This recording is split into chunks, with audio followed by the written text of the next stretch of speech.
Hello everyone, আসসালামু আলাইকুম। ARI social welfare foundation কর্তৃক আয়োজিত পবিত্র ঈদ উল ফিতর উপলক্ষে বস্ত্র বিতরণ কর্মসূচি 2026 অনুষ্ঠান থেকে আপনাদের সবাইকে স্বাগতম জানাচ্ছি। আমি Shakil Arsalan. ARI social welfare foundation একটি অরাজনৈতিক প্রতিষ্ঠান। প্রতি বছরের ন্যায় এ বছরেও 500 জন গরিব দুঃখী মানুষের মাঝে ঈদ বস্ত্র হিসেবে শাড়ি এবং পাঞ্জাবি বিতরণ করা হয় এবং সেই সাথে এলাকার গরিব এবং মেধাবী ছাত্রদের মধ্যে কিছু সংখ্যক টি-শার্ট বিতরণ করা হয়। উক্ত অনুষ্ঠানে উপস্থিত ছিলেন ARI সোশ্যাল ওয়েলফেয়ার ফাউন্ডেশনের প্রতিষ্ঠাতা সভাপতি এবং পরিচালক জনাব আবু রাশেদ ইমাম ভাইয়া।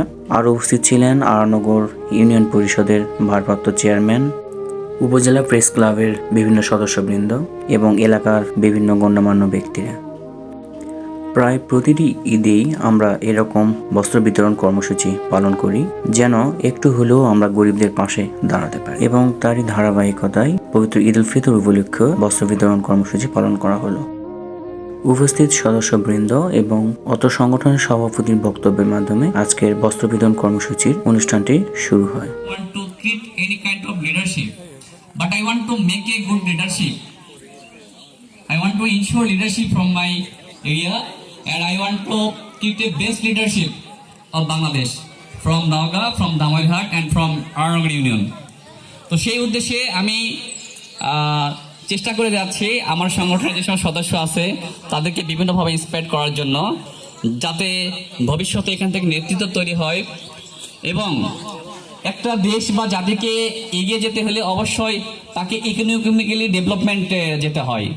তো সেটা করার মূল শর্ত হচ্ছে সেই এলাকাকে ইকোনমিক্যালি ডেভেলপমেন্ট করতে হবে। তো আমি চেষ্টা করি আমার সংগঠনের যে সমস্ত মেম্বার্স আছে তাদেরকে দিয়ে কর্মসংস্থানের ব্যবস্থা করা, যারা আমার সংগঠনের যে সদস্য লেখাপড়া শেষ করে তাদেরকে কর্মসংস্থান সৃষ্টি করা, বা যারা সামনে ভালো কিছু করছে তাদেরকে এগিয়ে দেওয়া। সো এভাবেই আমি চাই আমার এই সোসাইটিকে চেঞ্জ করার জন্য এবং দেশকে পরিবর্তন করার জন্য। তো আমি আর আমার বক্তব্য দীর্ঘায়িত করব না, আমি এতটুকুই বলবো যে আপনারা এখানে আসছেন, আপনাদেরকে অনেক ধন্যবাদ। আমার এই ঈদ উপহার সামগ্রী একটু আনন্দ দিতে পারে, তবে আমি কৃতজ্ঞ থাকবো। বস্ত্র বিতরণের পাশাপাশি বিভিন্ন সামাজিক উন্নয়নমূলক অনুষ্ঠান, free medical camp, talent hunt programme, free চক্ষু শিবির ইত্যাদি ধরনের কার্যক্রম আমরা সম্পন্ন করে থাকি। আপনারা আমাদের সংগঠনের জন্য দোয়া করবেন, আমরা আগামীতে যেন আরো বেশি সংখ্যক শাড়ি কাপড় বিতরণ করতে পারি এবং গরিবদের পাশে, তাদের দুঃখে সুখে সকল ক্ষেত্রে তাদের পাশে থাকতে পারি।